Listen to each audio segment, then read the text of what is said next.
It is about 6 minutes to the top of the hour, and that is 8 o'clock in the morning. My name is Priva Elibaz. Welcome to Twitter Jabs 2. Well, today we are deliberating on the National Heroes Day that is celebrated every single year on the 9th of June. And today is not any different, as the celebrations will be at Kololo ceremonial grounds today with His Excellency Yoweri Kaguta Museveni as the person that is going to be giving out the medals of honor to those people that well deserve them. Well, just to give you a brief history back of the National Heroes Day, we did mention earlier on that if Lutamaguzi back in the day had not made the ultimate sacrifice to protect the soldiers, then the ensuing guerrilla war back in the day would have ended in defeat and wouldn't have the NRM in power as of now. But looking back in 2021, the National Heroes Day was actually celebrated at the Kololo Ceremonial Grounds under the theme remembering those great men and women who put the nation first in pursuing freedom for our motherland. Well, we are going to be speaking with Owechitiwa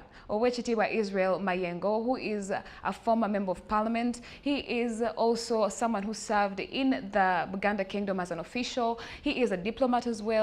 He has transitioned, he has been in several governments as well, and he is well known for having a 28-bedroom house in his home back in Munyonyo. Right now he is on standby with Heston Munanura to let us know what is happening as we celebrate the National Heroes Day today. Good morning, Heston. Yes, good morning, Priva.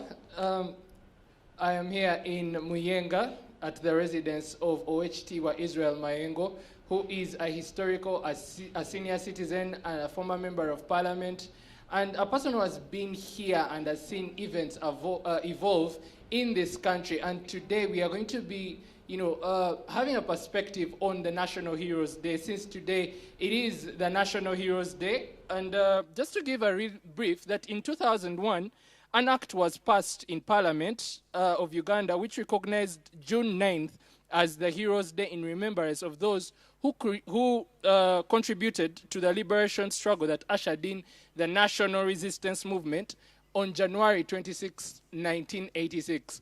And today, as we celebrate, the theme is an opportunity to consolidate our efforts in securing Uganda. Owechitiwa Israel Mayengo is going to be sharing his perspective on Heroes Day, and I'll be tasking him to give us more on what this day means. Mr. Israel Mayengo, welcome to CTV. Thank you very much. Oh God, thanks so much. Yes, on a lighter note, how's your week been? The week has been, well, quite fair. Okay, nothing spectacular has taken place. Yes. As a veteran politician, what's the essence of Heroes Day? Well, the word itself speaks for itself. In Latin, they say, "Zipsaloquita," you are still a law student. Yes, yeah. The thing speaks for itself. Yes. So yes. Heroes. Yeah. It's not the first time we have had a Heroes Day. We have had several. At least in my lifetime, I remember. I have in memory at least three. This one, Obote's Heroes Day, and Amin's Heroes Day. Amin didn't call his a Heroes Day because it was the 25th of January, 1971, when he took over the government from Obote. And it was celebrated more or less like a Hero's Day. At that time, in any case, Idi Amin was a hero. Shortly afterwards, he became a villain, which has been sort of common. In May, I think, 1980, May 24th, Obote returned from exile. Some record it as 27th, but I still remember it was 24th, because it coincided with what we used to celebrate a long time ago as the Empire Day, May 24th, before the empire broke down. Then came this Heroes Day. Yes. None of them is worth being called a Heroes Day. But because the beginning of it is wrong. Who is a hero? This issue actually has two parts: the heroes themselves and the day itself. What happened to Heroes Day of Idi Amin? No one remembers it. What happened to the Heroes Day of Obote? Nobody remembers it. What will happen to Heroes Day today? when Museveni is no longer with us. That is the question. That what informed, since you have looked at all these all these heroes' days. Yes. What is your perspective? What informs the celebrating of these heroes' day? Is it the particular political context, or is it just remembering heroes who contributed to the country, not exactly to the political context at that time? Well, these particular days are intended to celebrate the heroes of wars. But the wars we have had have not been national wars. These have been tribal wars, more or less. They have been civil wars. I do not think that a hero should come out of a civil war. Because suppose NRM did not win the war. Suppose Obote's side won the war. Would we now be happy celebrating Oito Joka as a hero and Obote's soldiers as heroes? And we'll be spending millions of our shillings to celebrate those because they defeated us. Now we are celebrating a day, a hero's day, because the South defeated the North, which is wrong. A hero should be a national hero. These are Southern heroes. I'm sure if we had a chance to talk to the Northerners carefully and confidentially when they have no fears, they would definitely say, we don't have any heroes out of these wars. But we have heroes out of other things, you know. This particular time I've heard that there are heroes other than those ones who came out of the war. We do not want to celebrate heroes because they shot dead some of our fellow citizens and defeated them, and therefore befit being called heroes. Those are not heroes. If, for example, today the Congolese attacked Uganda and our gallant UPDF repulsed them, some of those leaders of UPDF should be national heroes. But when the North Uganda attacks South Uganda and we have a fight and the Northerners win and they're in the government and they declare that day a hero's day, it's not a hero's day. Nor are the participants heroes. Ochitiva, you talk about North and South. Actually, I think out of the the context of the 1981 to 1986 Bush War. Precisely. But one of the heroes recently that was given a medal, but though it was a posthumous medal, Dr. Matthew Lukuya, who led the fight against Ebola. I think he was a Northerner. That's not that's the type of heroes that I said we have other types of heroes. Yes. Musazi was a hero. Dr. Lukuya was a hero in that he fought Ebola. He befits being a hero. He was fighting on behalf of the all Ugandans. I'm talking of civil wars, you know. I'm saying civil wars should not produce heroes, and except if the civil wars were intended to break up the country. Let's take the American situation. Americans fought a civil war.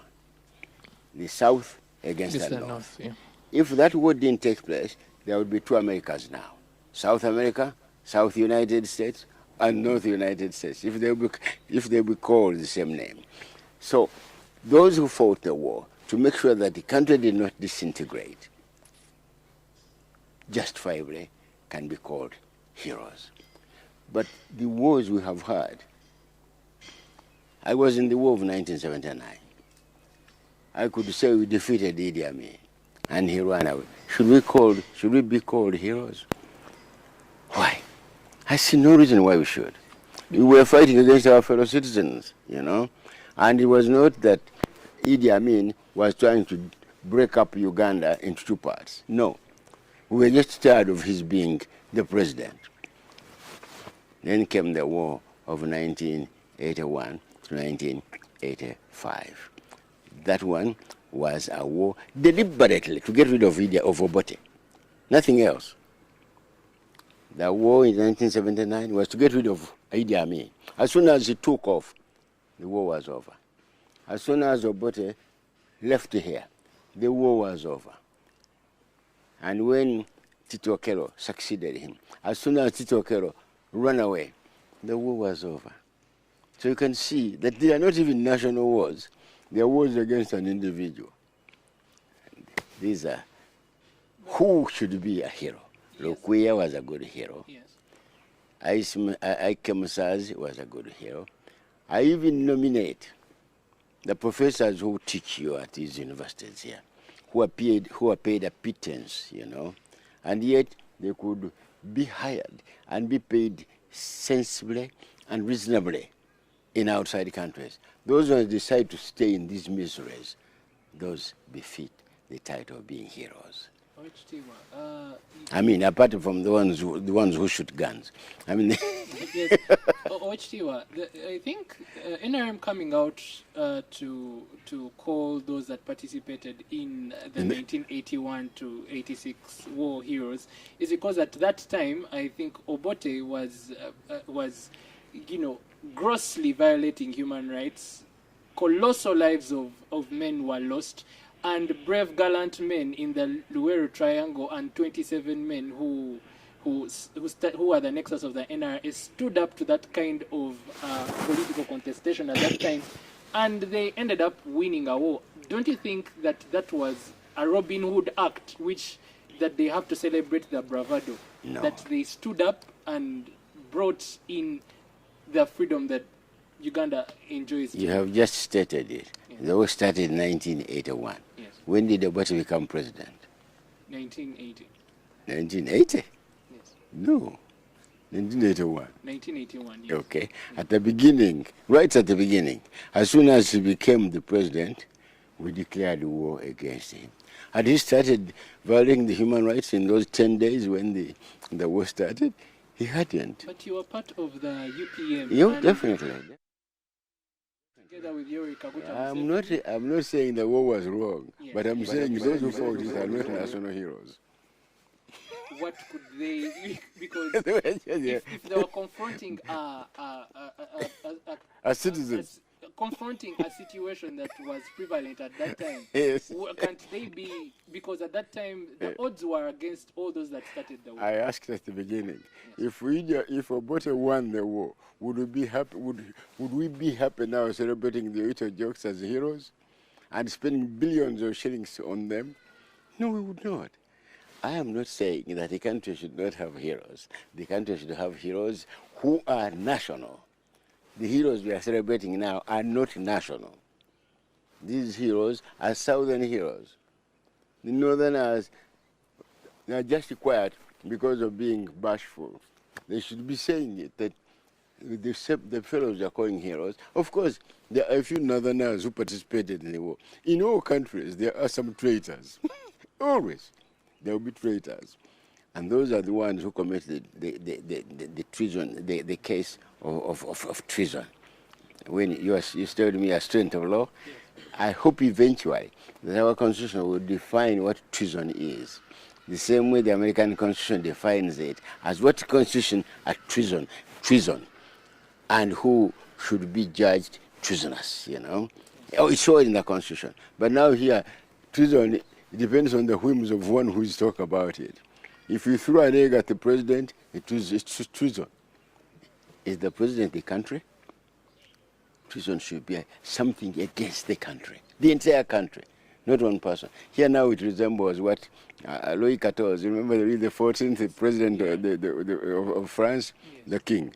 He used to call himself, "L'État c'est moi, I am the state. L'État c'est moi," you know? Yes. So at that time, he was the state. And anyone who did anything against him could be considered committing treason because he was the state. But here we don't have an individual calling himself the state. Even himself called himself the state. Where is he? Dead. Where is France? Still there. He wasn't the state. So in your own view, what is the original criteria for one to be recognized as a hero? As a hero, yes. I give you the examples. If Kenya attacked us and we fought Kenya and repulsed them, those who lead us in that war, those are national heroes. Then we have heroes. Let me give you an example from America. Somewhere in 1962, Many children in America were born with deformed heads. And it was a kind of a mystery. John Kennedy was the president, until a woman discovered that a drug called thalidomide caused the defects. Now, the woman who discovered it, Kennedy recognized her as a hero. Now, you can see that the interest was national, you know. Now, you gave us the example of Lukuya. Dr. Lukuya was brave enough to face an enemy, not holding guns, but definitely an enemy called Ebola. And he worked on it, and he died in the process. Now, there now was a hero. He wasn't fighting for the Northerners, where he came from. He wasn't fighting for the Southerners. He was fighting for Uganda. Okay? Ike Musazi and all those who took part bravely in repulsing the colonialists out of here, many of them were heroes. Remember that although the British, the colonialists, were not as ferocious, as brutal as our fellow Africans have been, not only in Uganda, in many African countries. Matter of fact, many of the African countries have suffered more out of themselves governing themselves than they suffered out of the colonialists governing them. True. It sort of defeats what Nkrumah used to say. Nkrumah used to say, better government run like hell by ourselves than a government run like heaven by the colonialists. Yes. If Nkrumah returned today to Africa, he would change his mind. On a lighter note, on one of the people that are supposed to receive medals, we have Commissioner of Police Fred Enanga, who's being recognized with a Golden Jubilee medal for in the police force. What is your view on him being on the list of national heroes? Does he qualify, in your opinion, to be a national hero for his service? Well, I don't know much of what he has done, but I understand he saved 10 billion shillings from thieves somewhere. There are it was a scam. It was a scam that he investigated. Yes. A mere 10 billion shillings. Yes. We have lost billions and billions, much more than that 10 billion. But then, if he was brave enough to expose it, then he could be called a national hero. Under the circumstances where we are now faced with an enemy much worse than the three original ones, the three: poverty, ignorance, and disease. The worst one is corruption. Now, anyone who fights corruption in such a brave way could easily be reasonable to be awarded a hero's recognition, because we have suffered more from corruption than from all the civil wars. Corruption has killed more people than the civil wars, including Idi Amin's war, including Idi Amin's brutality, including Obote's war. Corruption has killed more Africans, not only in Uganda, than the civil wars have killed. How? If we sent a man to go and buy drugs to fight malaria, and he stole the money, half of it, and thousands and thousands of people died as a result of that, what should we say? They died because of corruption. We get money to pay for teachers and disappears, and so much happens, because we didn't get the people trained, No, there's no doubt about it. There are heroes who are not out of wars. Heroes that I gave you the example of the doctors here who are working in hospitals and being paid almost nothing, nothing.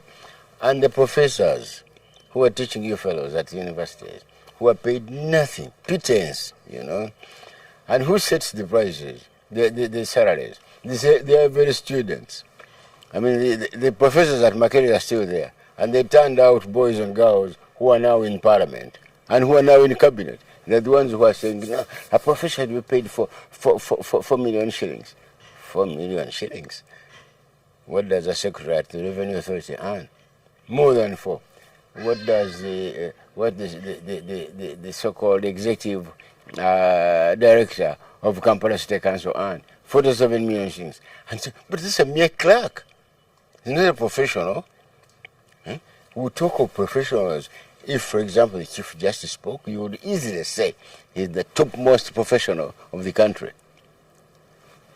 Do you doubt that? I don't doubt it, definitely. But Ochio, let me prompt you on, earlier on you talked about the 1981 to 86 being battle between northern and more or less. No doubt about it.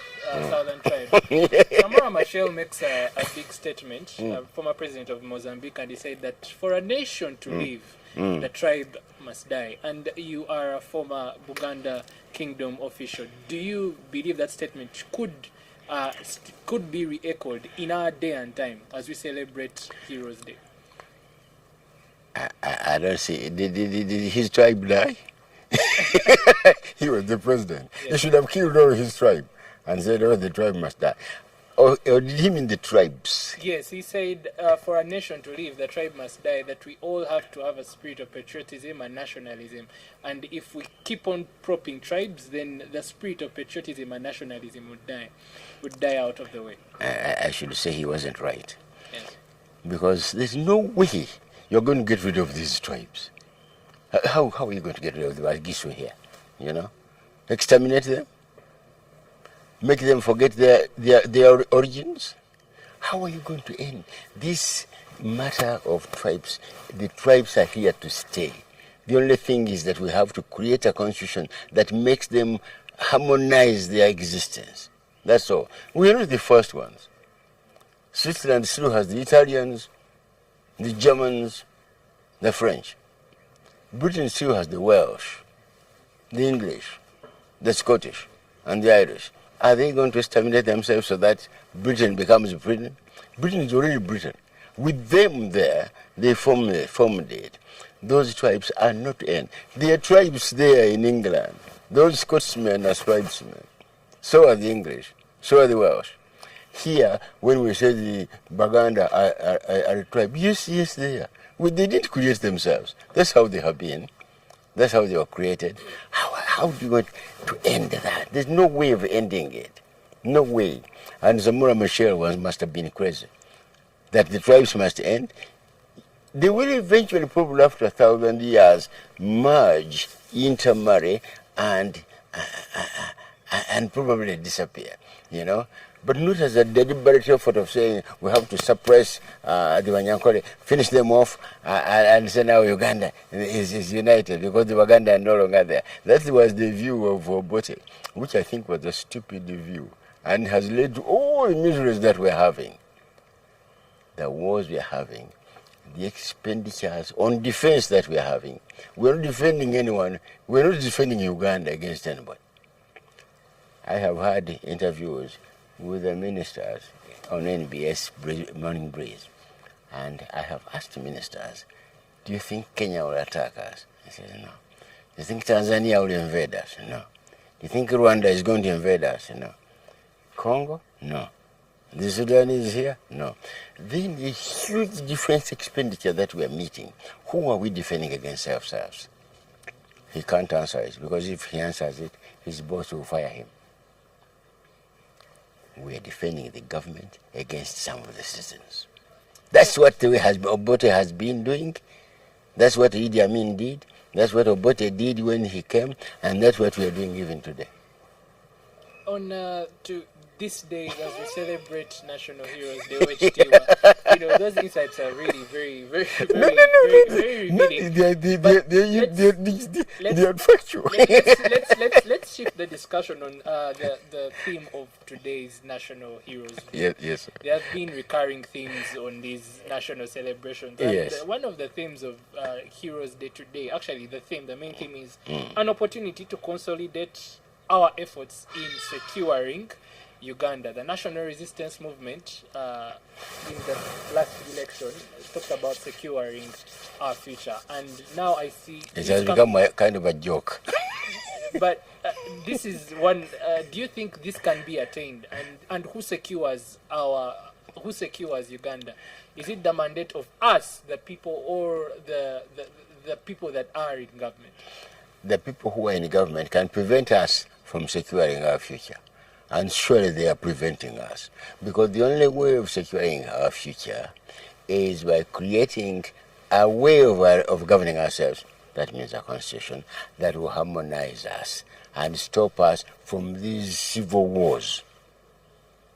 With these civil wars continuing, the future is insecure. Regardless of what they say, the president comes up and says, peace is everywhere in the country. The next day, the Monitor has a headline, will peace ever return to this country?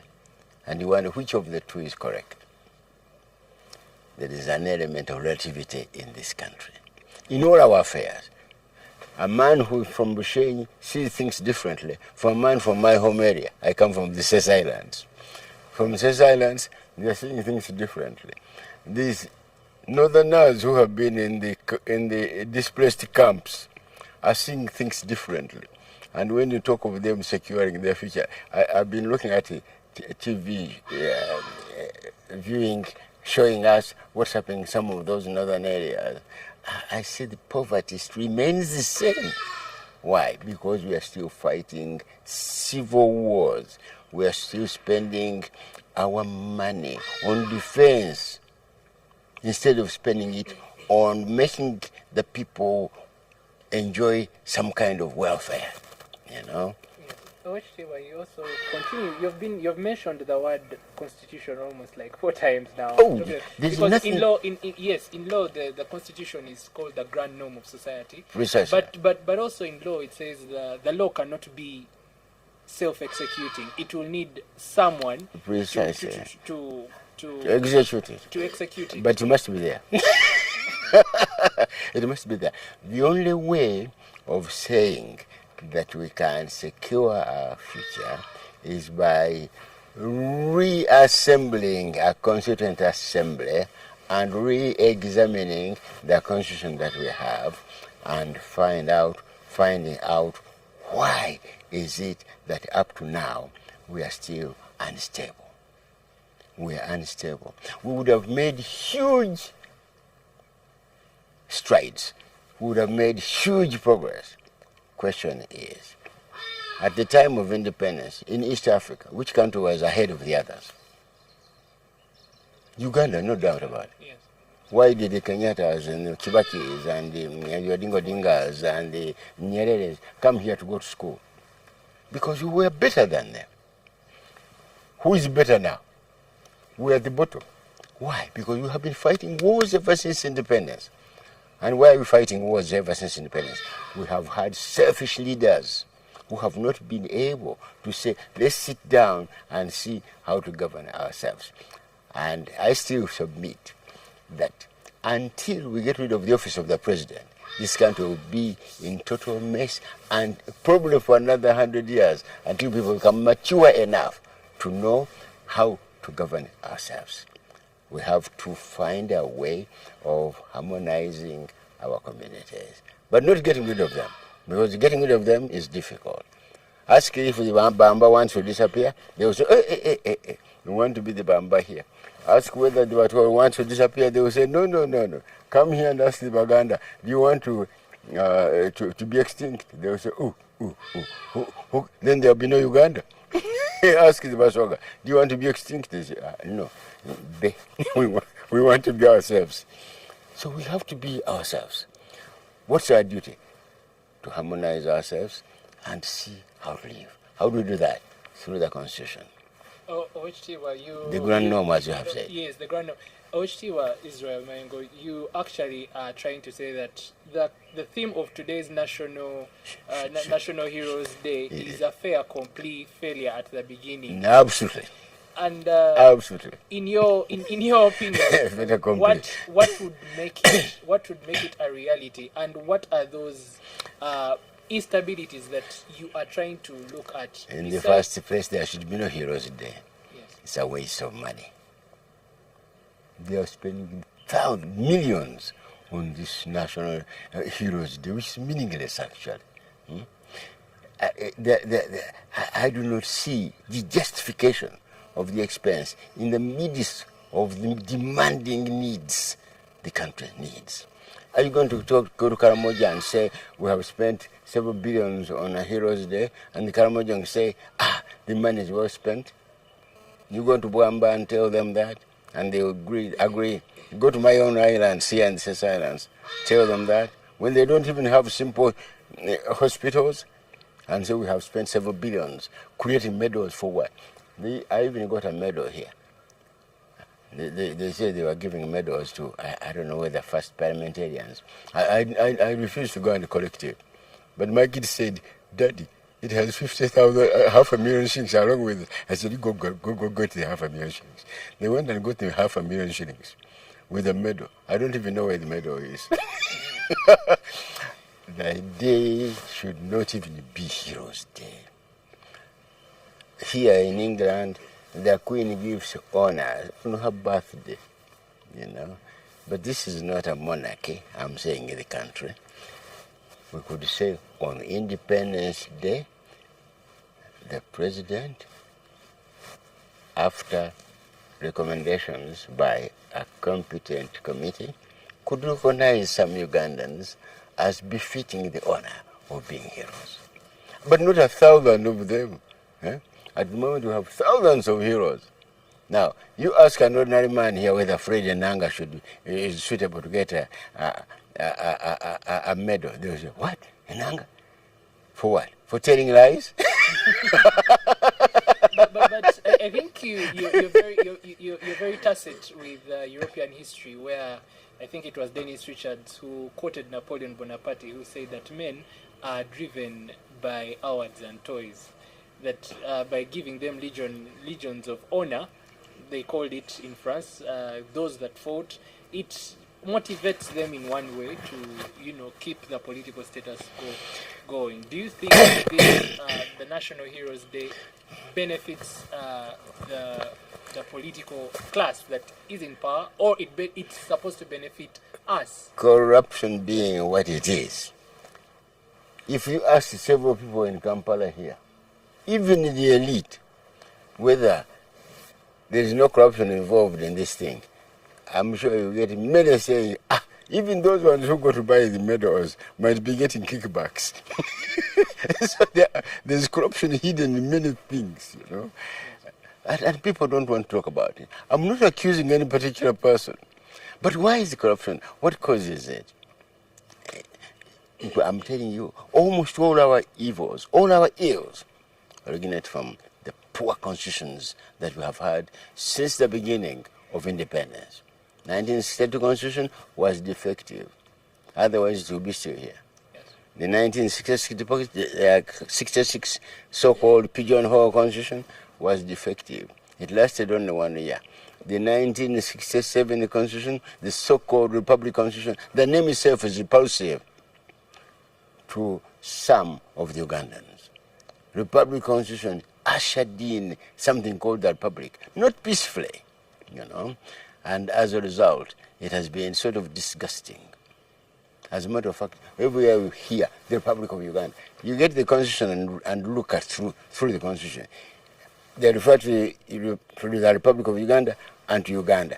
Alternatively, here they say Uganda, here they say the Republic of Uganda. Why not just Uganda?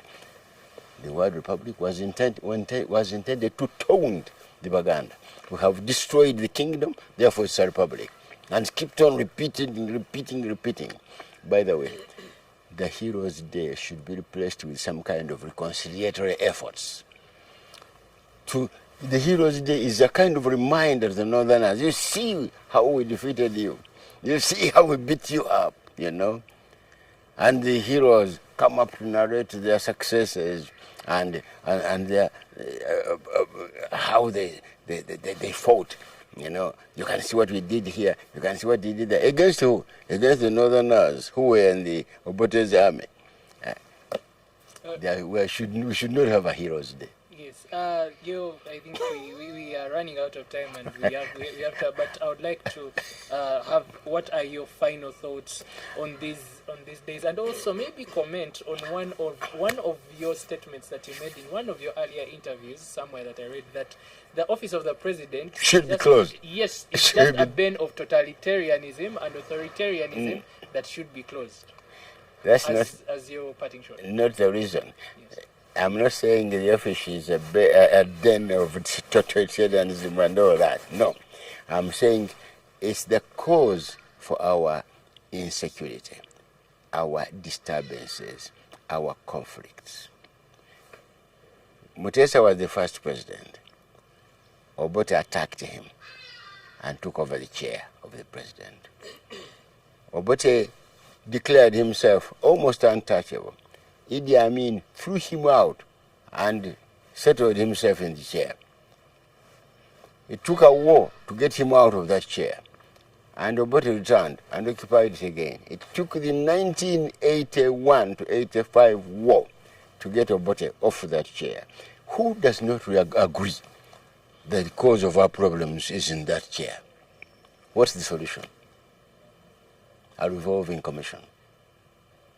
A commissioner from the north, from the east, from Buganda, from the south. But they don't want the word Buganda to be said. Because once you say it, there's a tribalism there coming in. Tribalism coming in. Nonsense. That's what it is, The commission of four, we should call the executive commission, with the revolving chairmanship, would not allow one tribe to dominate the others. It's because of the domination of one tribe against the others that these civil wars are taking place. Obote here brought his northerners to dominate Ugandans. It was a war to get them out of here. Now, if the Uganda become the president, say here, Mayengo is the president, you see what happens at the gate of the State House. The very next week, people from the State Islands would arrive in numbers. Muzei, Mutabani, we are the ones in the things now. Appoint Katumba Amara, the Minister of Defense, is from the State Islands. Appoint this one. Until we get rid of that, and we have a revolving chairmanship of a commission that does not even fear that's even going to be overthrown. How people ask you, which country do you know that doesn't have a president? 17 families around here are Americans. Sometimes we talk. I asked one of them, which country in Europe would you say is more stable? He said, Switzerland. I said, well, who's the president? He said, well, by the way, I don't know who's the president. I said, you're right, he's not there. Switzerland doesn't have a prime minister, doesn't have a president. How is it that it's one of the most stable countries you have?